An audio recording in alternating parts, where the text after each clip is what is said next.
All right, hello, government. Today we're going to be talking about the legislative branch.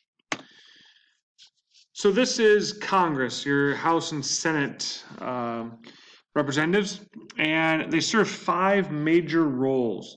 First one being legislator. A legislator is somebody that studies proposals and draft legislation. They frame public policies. These five major roles can be found on page 130 of your book. The next one is agents of constituents. This is to be the people's representative on important matters, so they're representing of their constituents. Third is committee members, and sometimes I think this is their biggest one because they serve a lot of time in committees. But they serve on committees that screen proposals for floor consideration. So they're on committees where these bills are going to come in and they have to screen them and they have to evaluate them and see if they should go to the full House or full Senate. Next is servants of constituents. This is they assist constituents with bureaucratic and ceremonial tasks. One that I think of right now that would work on this would be if you want to go to the West Point Academy for the Army, if you want to go to a service institution like that, Air Force Academy, you need to get a letter from your representative as a ceremonial task here.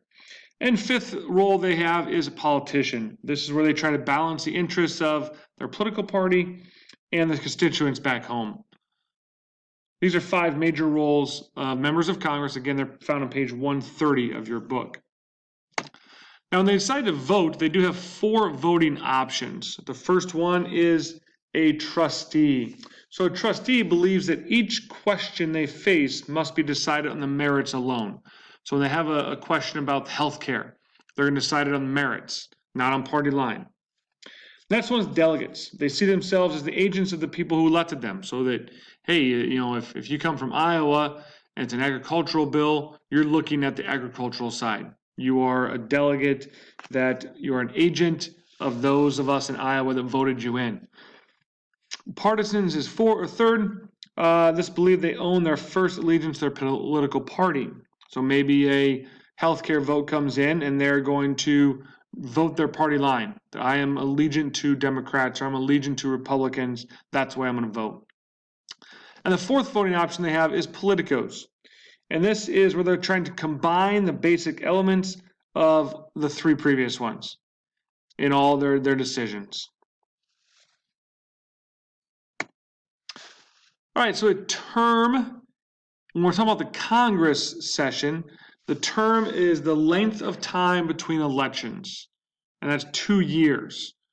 Okay, we have an election every 2 years, so a term is the length of time between elections.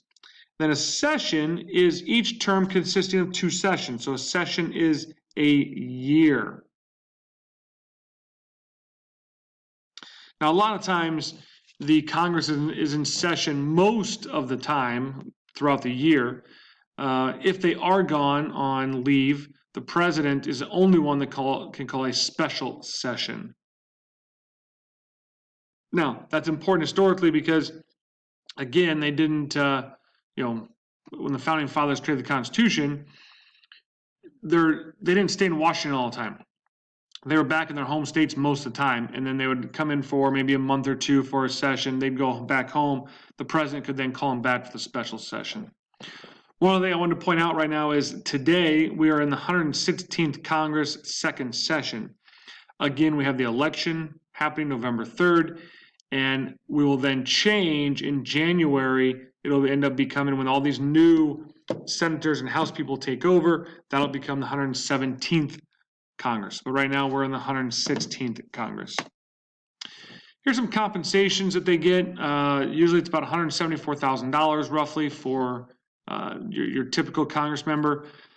If you're in other leadership positions like the Speaker of the House, you'd make $223,500. They also have non-salary compensation, the franking privilege. This is where they can send mail for free, faxes for free. Maybe isn't quite so much today since we have email. They set their own pay. We'll talk about that in the 27th Amendment, if you remember that, where they can basically give the next term of Congress a raise. So if they are in the next term, they would get themselves a raise. And then they have restaurant privileges and gym privileges. And then they cannot be sued for slander or libel when they make a statement on the House or Senate floor, as well as many other compensations, but these are just a few that are highlighted. Congressional districts, these are, obviously a big part. We have 4 districts in the state of Iowa. Other places have many more, bigger states. But a single member district is where voters in each district elect from a field of candidates. So we are going to basically elect from our senator, Joni Ernst or Teresa Greenfield in this election. We have these, candidates, field of candidates, and we're going to elect one of them there as well. Then you get to an at-large district. An at-large district, this is elected from the state as a whole rather than particular districts. Excuse me. So I made a mistake there with the single member. Single member is going to be to the House. So our House district, so District 2. Whereas an at-large district is going to be from the entire state. Gerrymandering. All right, so gerrymandering, this is when political lines are drawn to the advantage of the political party that controls the legislature. This is a pretty big deal. I'm going to post a video as well that goes with this. It explains it pretty well, how they pack the districts and they unpack the districts, so they stack them. But gerrymandering is a political advantage that if you control one of the House or the Senate, or you control both of them, I should say, then you can redraw these district lines.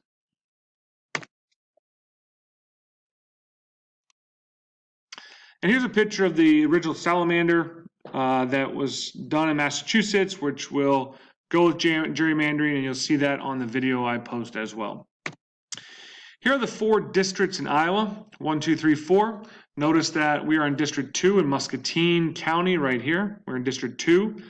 In fact, in this election, we are voting for either Rita Hart or Marriott Miller Meats.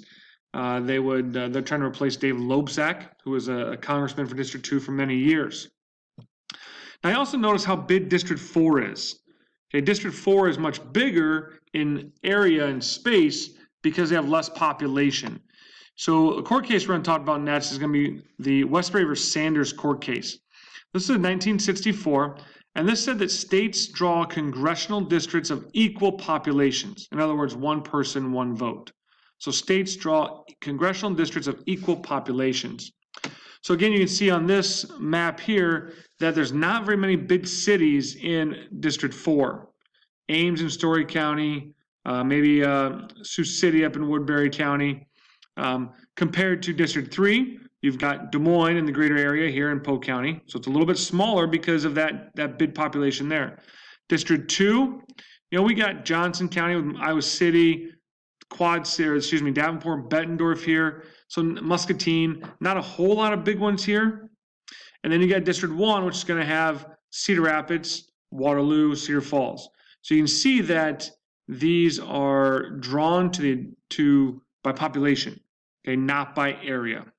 And that was established again by the Westbury v. Sanders in 1964, where we all talk about one person, one vote. Next thing I want to talk about is bicameralism. We touched base about this in the Constitution. Bicameral means 2 houses, and we have 2 houses. One is the House of Representatives. That's usually known as the lower house, compared to the Senate, which is considered the upper house. A little bit more prestigious Senate. So here's a breakdown of each. Again, some of this is repeat from the Constitution. So in the House, you have to be 25 years old, 7-year citizen, and you, again, have to live in the state you're going to represent, and you run for re-election every 2 years. No matter what, all 435 members of the House run for re-election every 2 years. And there are a total of 435 members, and you're guaranteed to have at least one per state. The act that goes with this is called the Reapportionment Act of 1929, and this set the House number at 435 members. Again, if you're a member of the Constitution, they wanted to have a representative for every 6,000 citizens. Well, we got over 300 million people now. So therefore, they had to stop this in 1929. Otherwise, it would just grow to be way too big. So the reapportionment after 1929 does limit the number to 435. Now, with that, we just had a census this year in 2020. So the states will be reapportioned in the House after this year.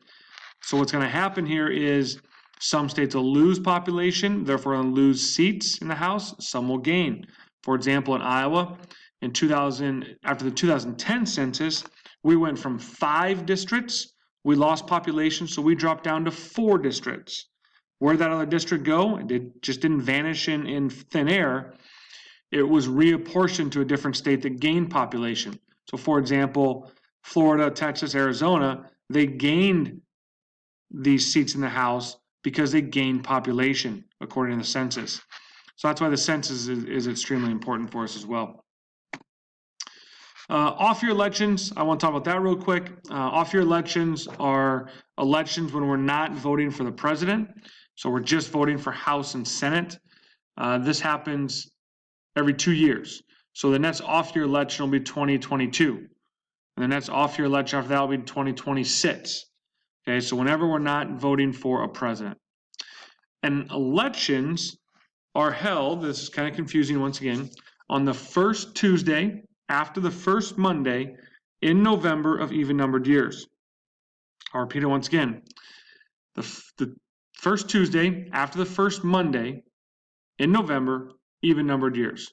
So true or false question, the 2022 election will be on Tuesday, November 1st. That'd be false because it have to be on, the earliest it could be would be Tuesday, November 2nd. It'd have to be after the first Monday. The Senate then, again, age 30, 9-year citizen, again, live in the state you're going to represent. And they're elected every 6 years. Okay, so once you're elected to the Senate, you don't have to go back and worry about getting reelected within 2 years. You are there for 6 years, and then you go up for reelection. There are 100 members in the Senate. That's 2 per state. Okay, so we have 2. And the 17th Amendment is associated with the Senate because this is the direct election of senators. So now we directly elect our senators. The Constitution stated originally, before the 17th Amendment, that it was the state legislatures that would appoint people to the Senate. Now we do direct elect our senators. Important part here with the Senate, since it is every 6 years they're up for re-election, that means that only a third are up every 2 years. Okay, so it staggers. It's a staggered re-election. So there's 33 members up this year. There'll be 33 different members up in 2 years, and then there'll be 33 or 34 members up in the other 2 years to get to 100 members. And then it starts over again. That's where your 6 years comes in. Backgrounds of our representatives, they're not representing the United States. The average member is married, has children, white usually, male usually, Christians. It's beginning to change a little bit, but not near enough to equate to the demographics of the United States right now. You know, we don't have a majority of women in Congress when there's a majority of women in the United States. We don't have the same equal amount of